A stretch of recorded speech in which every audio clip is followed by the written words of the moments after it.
This week, we talk about cigar packaging with Humberto, who will join us on the lines via Skype. Mr. Mel Shah will join us from M. Bombay for a special announcement.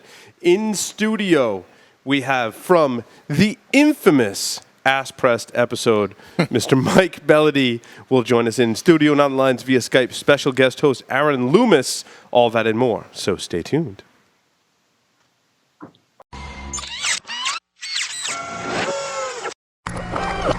This is a Security Weekly production.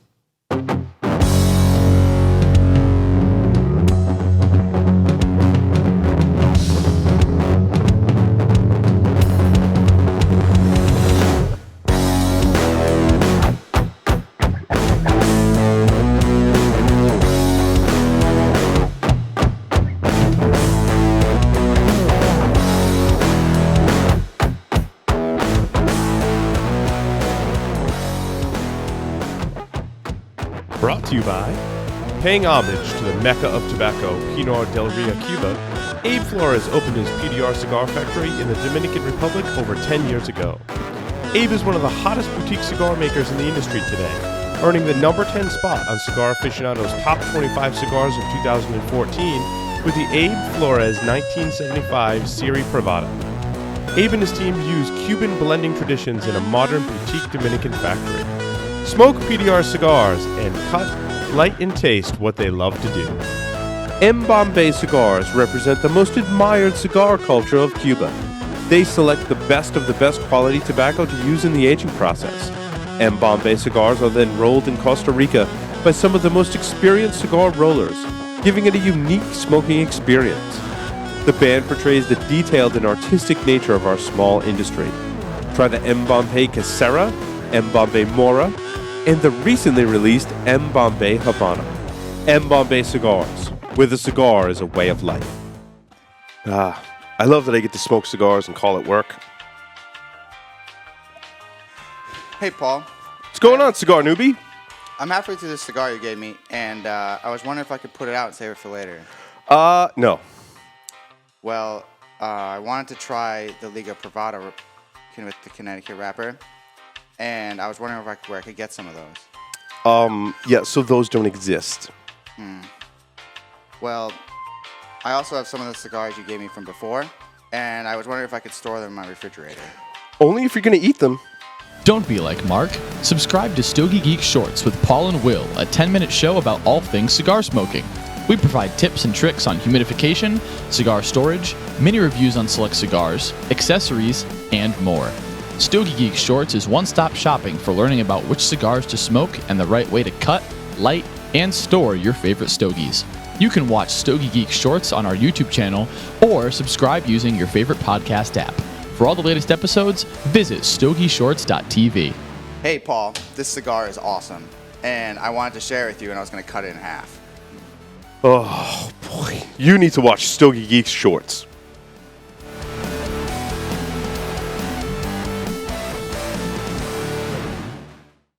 Everyone to the Stogie Geek Show. I'm your host, Paul Asadorian, joined in studio by the now infamous Mike Bellady, who is here for the most famous moment in Stogie Geeks history, the Ass-Pressed episode.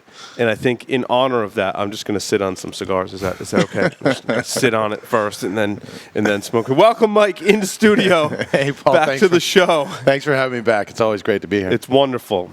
I'd love to sit on my cigars and then smoke them. Nobody sits on a cigar like Stogie Santa, though. I know. I sometimes I like him to sit on the cigar. It gives it a different essence. That's a little creepy. Yeah. But listen, what you want to do if you want to do it properly, as Mark showed us, is make sure it's lit first, then sit on it. Sit on it.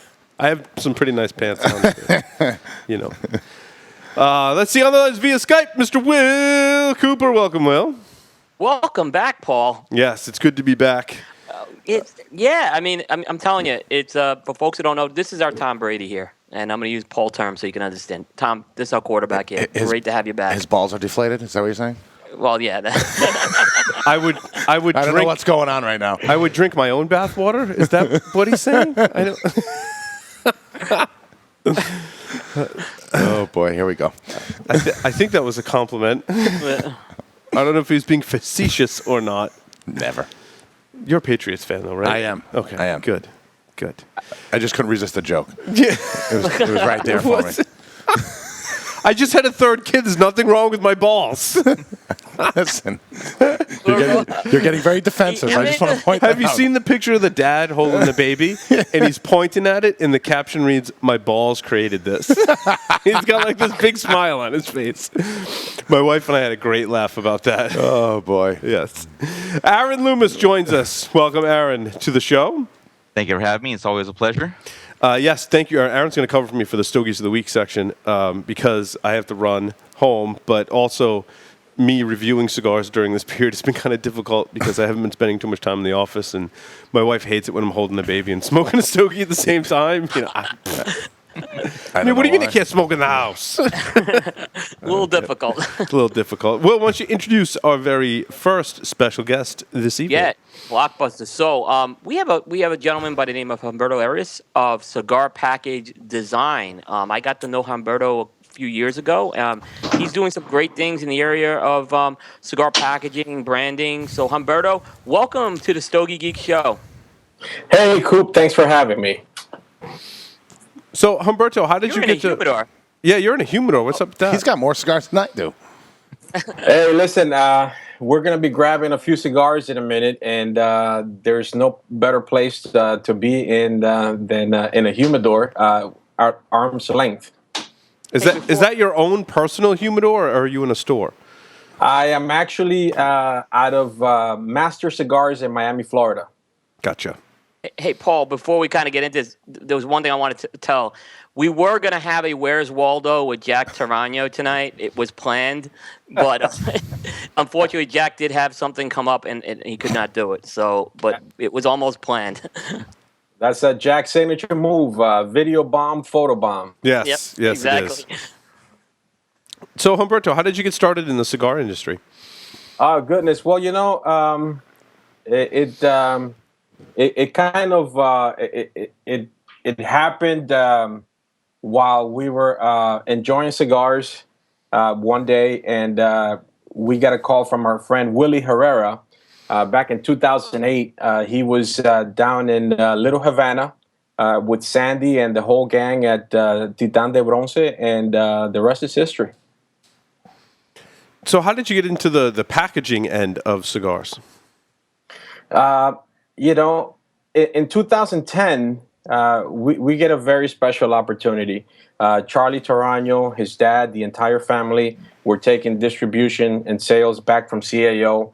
And we had an opportunity to come in and rebrand the entire company and get them ready for the IPCPR that was taking place in New Orleans that year, 2010.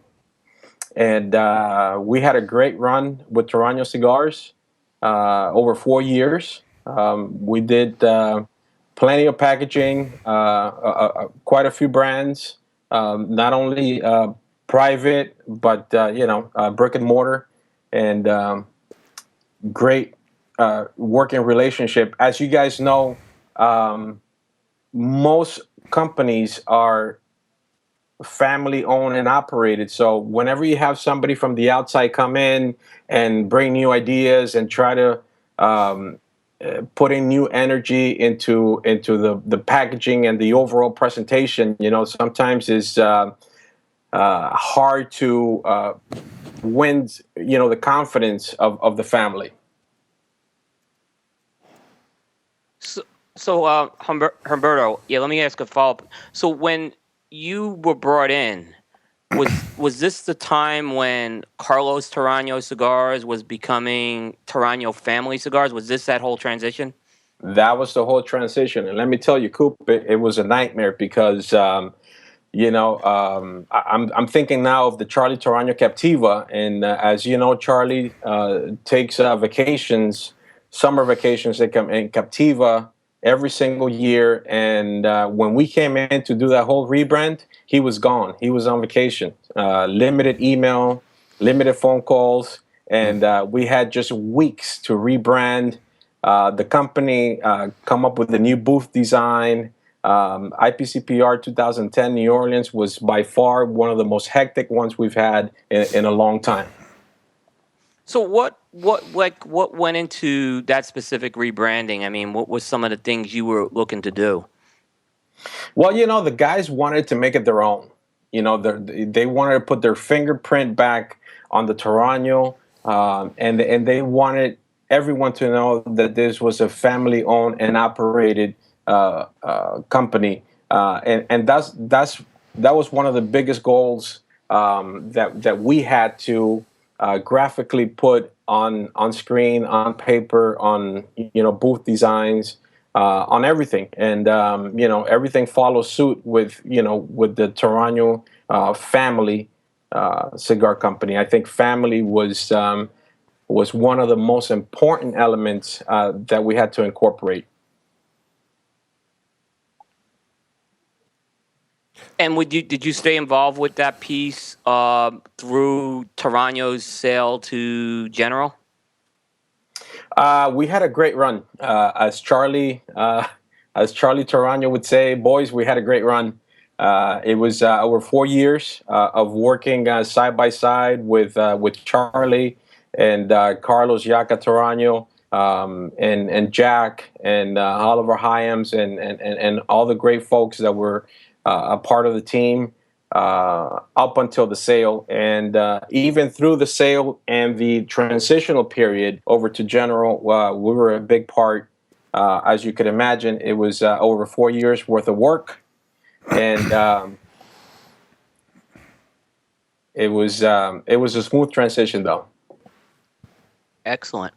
Humberto, how do you come up with the ideas for different cigar packaging and marketing?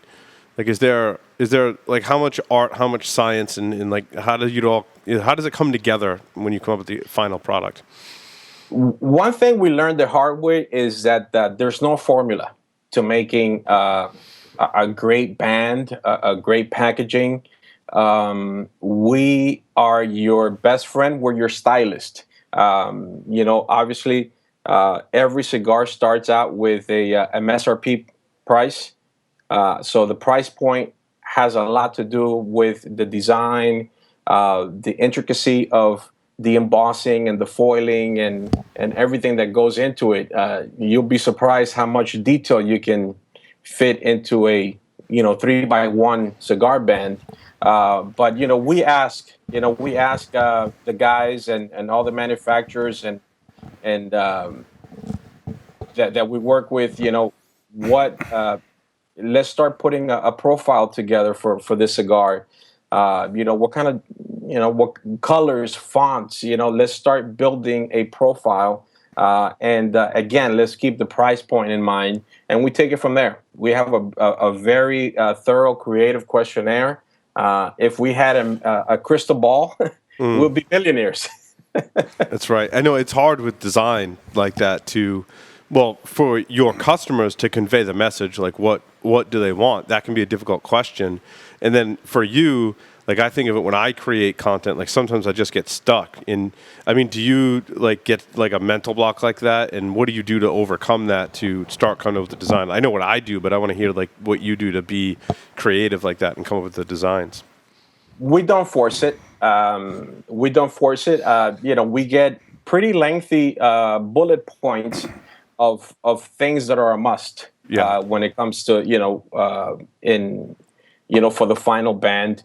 But there's days that we come into the office and believe me, aside from smoking and chatting and having a good time, nothing creatively happens. You have to. We like to reach out back to the client and say, hey, listen, we had this other idea. Nothing really happened on screen today. What about if we take this approach? Because we also like to do a lot of research. When we see clients, heading into a dead end street, we try to steer them away of what they can and cannot do just from a legal standpoint. So sometimes the client has something in mind, and then we interpret that idea and we come up with something else that is along those lines, and they're quite happy with it. Do you ever come up with designs that you personally like despise, but that's what the client wanted? that must happen? That's a good question.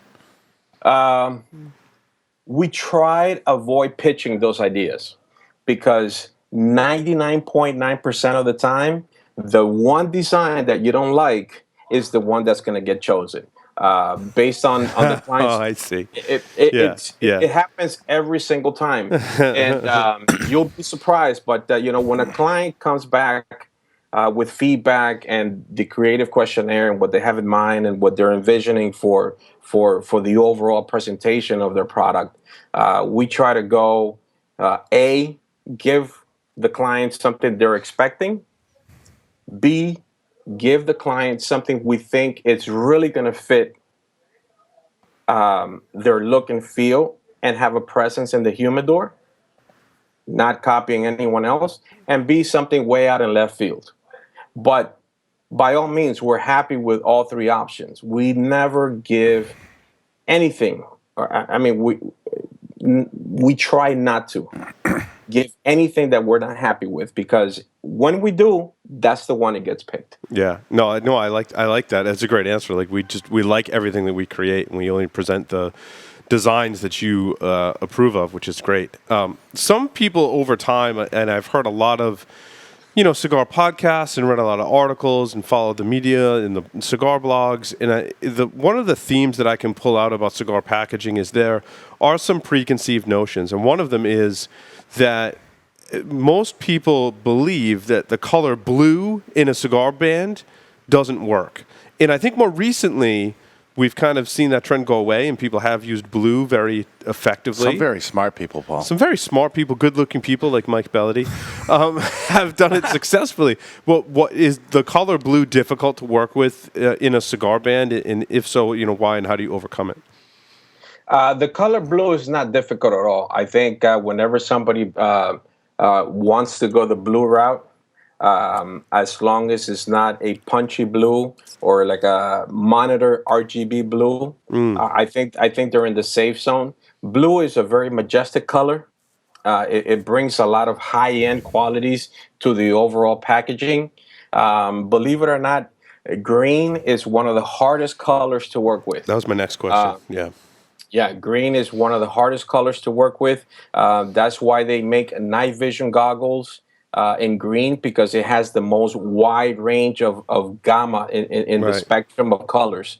But whenever you combine blue with silver or gold or copper, it looks very regal, very majestic. It's very high-end looking.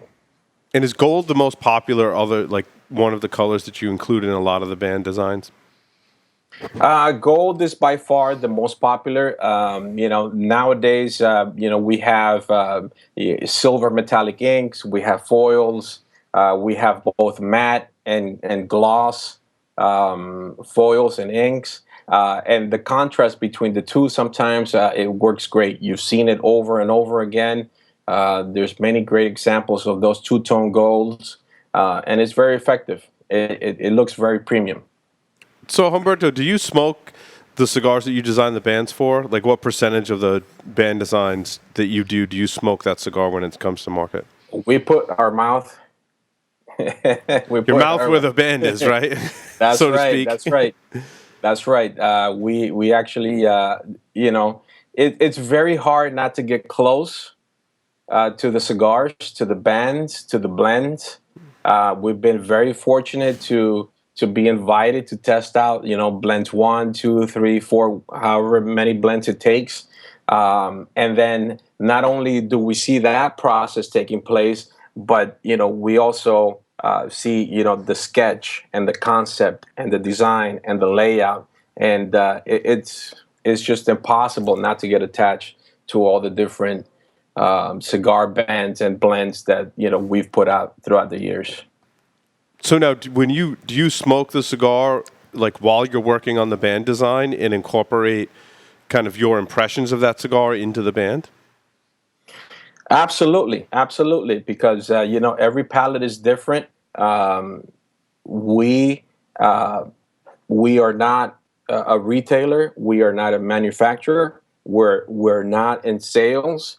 We're not in promotions, events, or anything like that. We're strictly creative, and we always bring in a different perspective on what we feel the cigar is evolving into.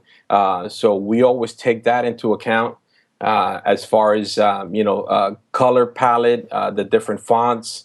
All that goes into play. No, that's really cool. What are some of your more favorite band designs if you had to pick favorites? Can you pick favorites? I'm putting you on the spot. I know. If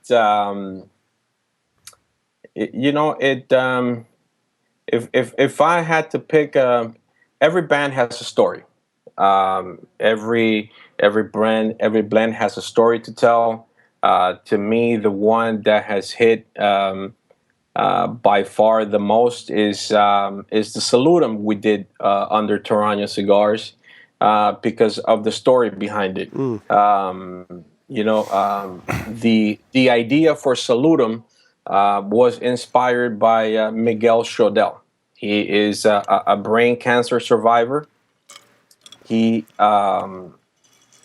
came up with this idea of putting out a blend, a cigar that salutes everyone who has overcome a tragedy, a sickness, personal loss, anyone who's battling with something at one point or another and has overcome. So it's really a tribute to life, to overcoming different obstacles in life.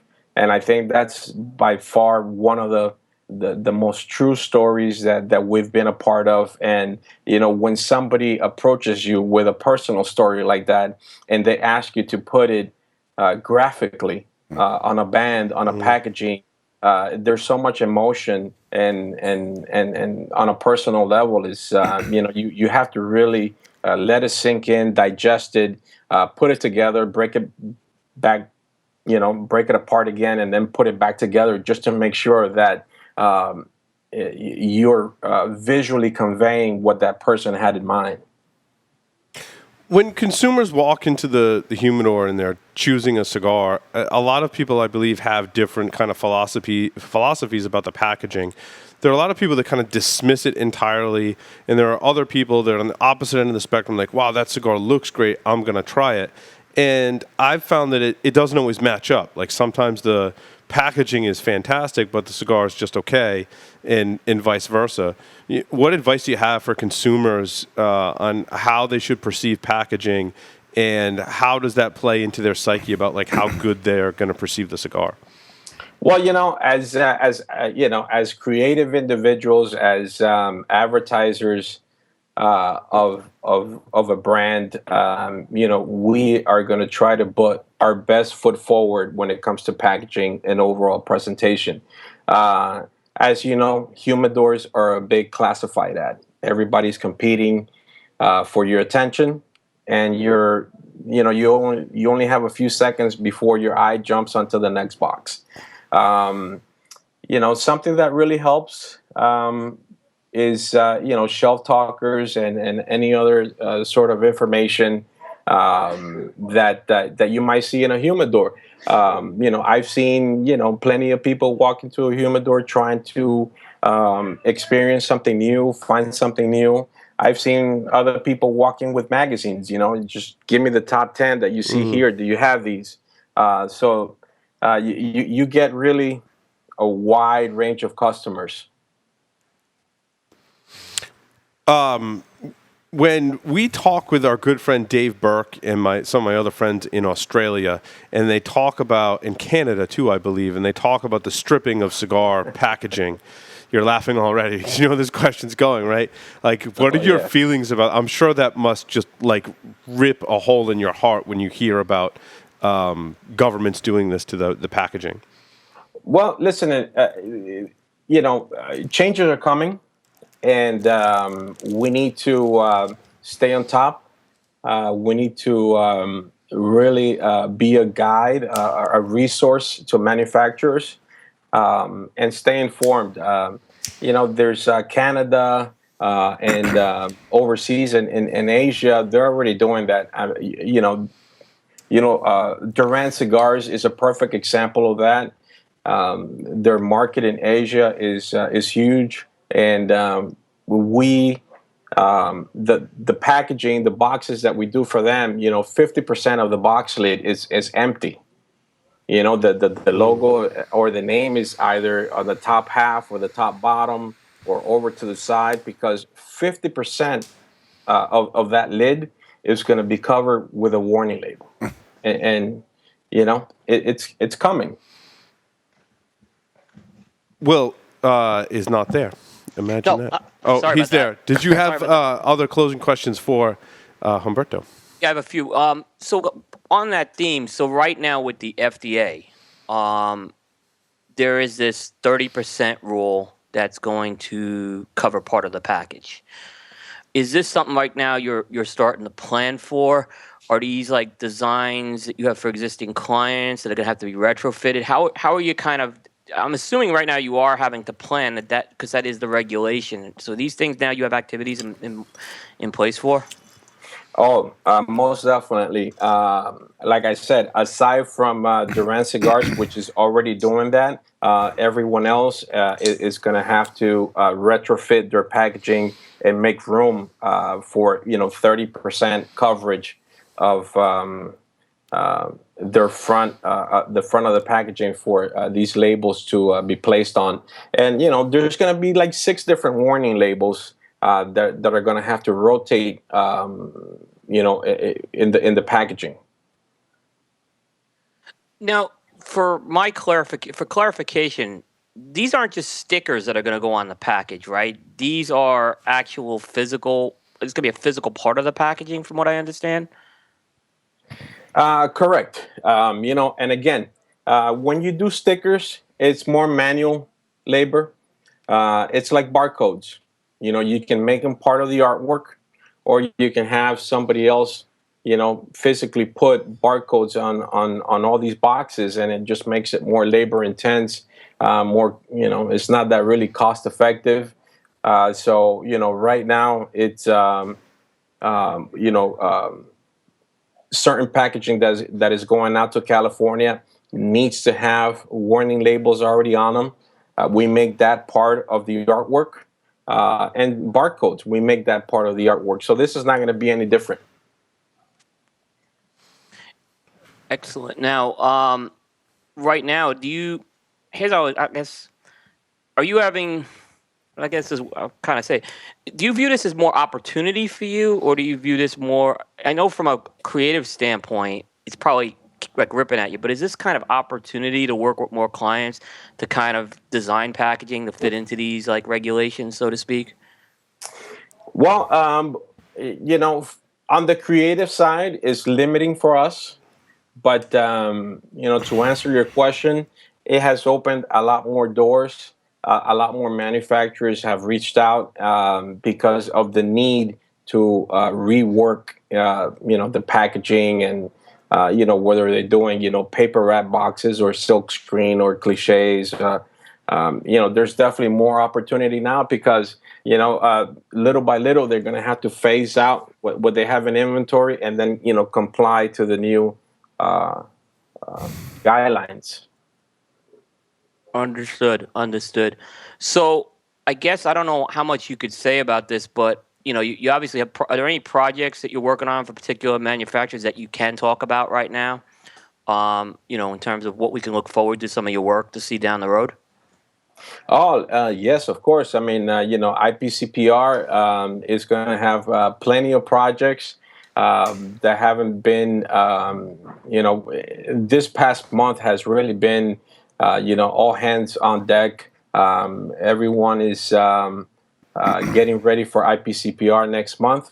But definitely look out for, Flor de Gonzalez, Yadi, and her staff are going to be launching new blends at the show. Obviously, Duran Cigars. They're going to be launching new products at the show. So we're really excited not only to be working with those guys, but other boutiques that are also jumping on board. And again, because of the relationships that we've established over the years, and we take as much pride as working with the smaller guys as we do with the medium to large companies. What you see is what you get. We're hands on, and whenever you call, we pick up the phone. Awesome. So definitely expect new products from those two manufacturers at the show, and others that we can't yet comment on. Understood. Humberto, what's the most unique cigar packaging that, in your opinion, you've done?